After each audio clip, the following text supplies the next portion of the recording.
sentados en la escalera, etcétera, etcétera. Viene el gas ese de que él no se acuerda de que vive en la casa, entra, y una vez que entra hace una elipsis brutal.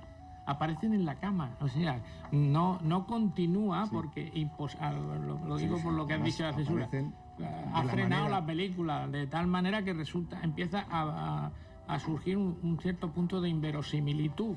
Pues no, tienes que colocarte en aquellos años para creerte que esa situación es posible, porque no es posible la situación en sí misma. Sí, además y encima, con esa imagen encima tiran el tabique. tabique, o sea, que ya llegamos al surrealismo más absoluto, para terminar de una manera con todos cantando, etcétera, etcétera. Ahora que dices cantando, los planos donde ellos se ponen a bailar la rumba, esos son antológicos, porque transmite además lo del musical, transmite una alegría enorme. Hombre, había hecho unos musicales muy, claro, buenos. En aquellos años había una magnífica música que se oía por la radio, como tú me has oído muchas veces. Yo ponía la radio y a Cole Porter, ¿comprendes? Y a Glenn Miller, etcétera, etcétera, etcétera. Y esa es la música que se oye en la película. Y él conocía muy bien eso, claro.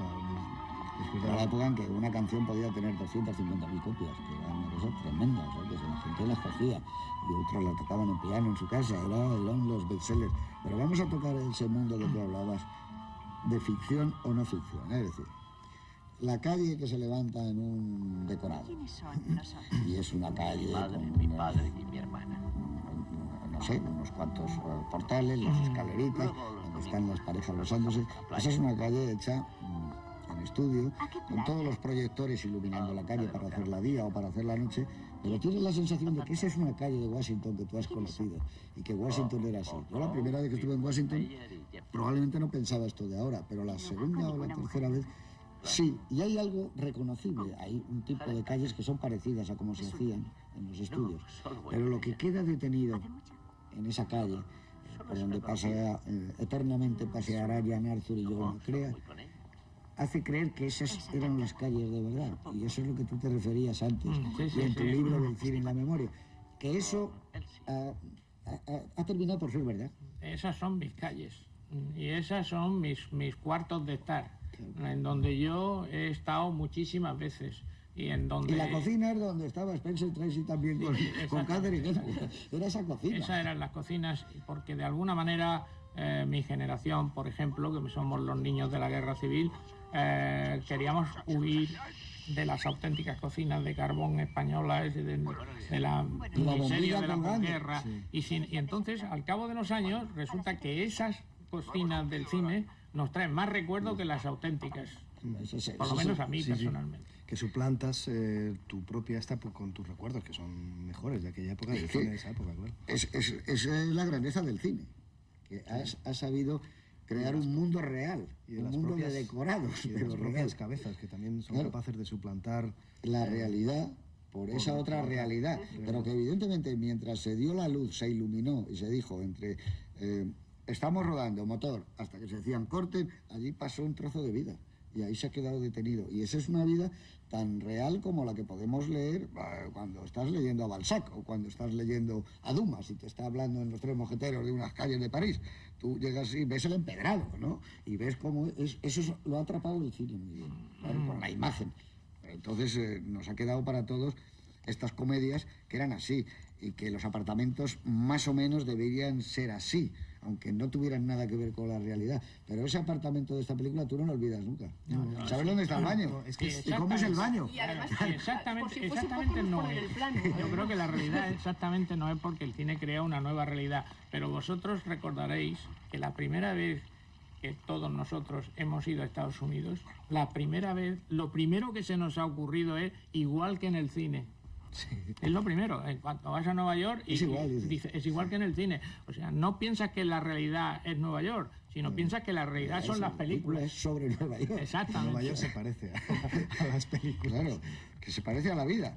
Claro. Y la vida empieza a parecerse al cine. Eso es lo que tiene. Pero aparte es que hay mucha vida en estas comedias. En el Screwball, esta ya, como hablábamos, es de las últimas. Pero ahí fluye la vida, fluye el amor, fluye... Pasa que es una cuestión de talento. Yo creo que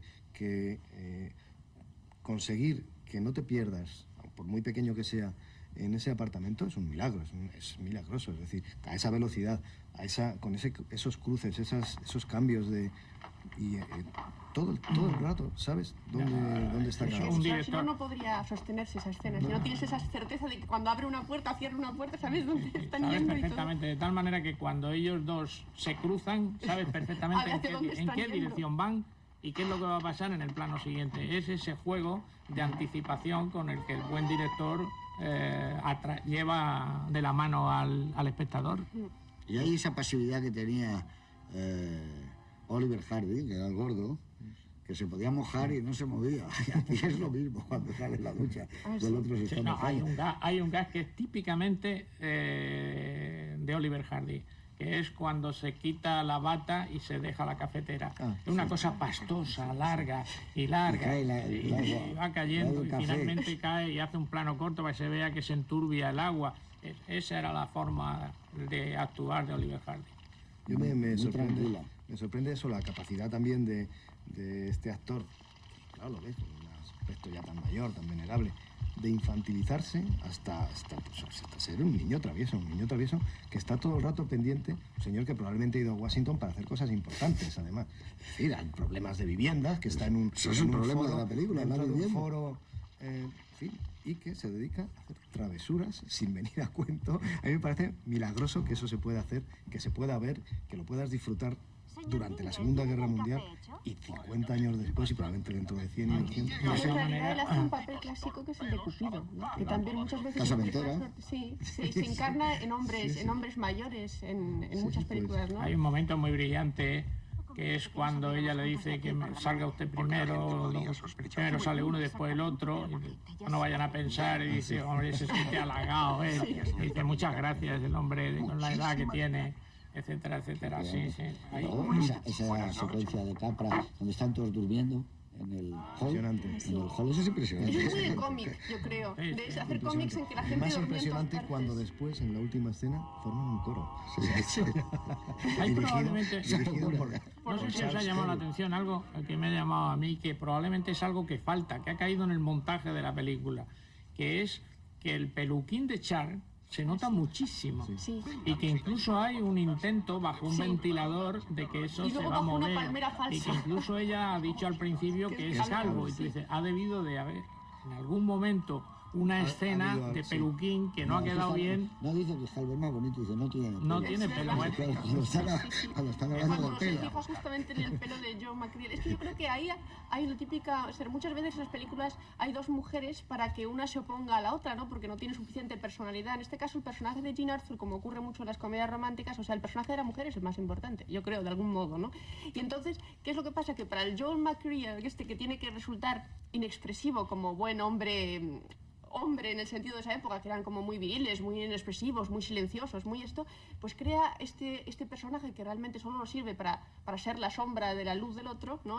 Pendergast, que es un personaje muy desaprovechado, yo creo, porque su capacidad para ser ridícula podría ser mucho mayor. Por ejemplo, hombre, no es es- curioso que tú no estás de acuerdo. tú. Hombre, ya si te cebas con el Con pobre Pendergast. Pendergast, no, yo creo que está... Hombre, le sacan del sitio donde está comiendo, del restaurante, se lo llevan a trabajar. Muy contento, ¿eh? encantado de la vida. Es que es un el típico, yo creo que la oposición es entre el burócrata, ¿no? Realmente hay una cierta... Además lo despide de una manera ridícula, también de cine mudo, es decir, Sí. persiguiendo al periodista. Ay, sí, Carlos, es engañándose. verdad. No, el Hay periodista que es estupendo, que ha dormido, que no ha dormido. Hay que tener en Tengo cuenta la historia. que Pendergast, o sea, no puedes competir contra alguien que se presenta en tu casa con una hélice de avión. O sea, en ese momento ya sabes que... Que está perdido, eso ¿no? está. Entonces ya el surgar en la herida, y yo creo que Pendergast ya va servido el pobre con... Pero fíjate con qué cara de alegría se vaya a la cita, ¿eh? Ya suena el teléfono, ¿eh? Sí. Eso está... Y el personaje aquel del chico ese, de los prismáticos, ¿qué me dices? Ese es otro Que personaje. veía japoneses. Sí, el japonés. Es que hay como toda una escala de hombres para resaltar la hombría única del John McCready que no la puede manifestar. Entonces está el niño, el viejo, el hombre que no es Pero- realmente masculino. Y yo creo todo eso a mayor Pero beneficio es de... bastante objetivo en ese sentido porque le hace escribir a ella en su diario, donde se pone lo que realmente se piensa. Dice, Yo en su lugar no miraría eso. Es un poco pero tonto. mola, Sí, es pero verdad, mola, algo así. es verdad. Quiero decir que ya de entrada tampoco saca a ningún Superman.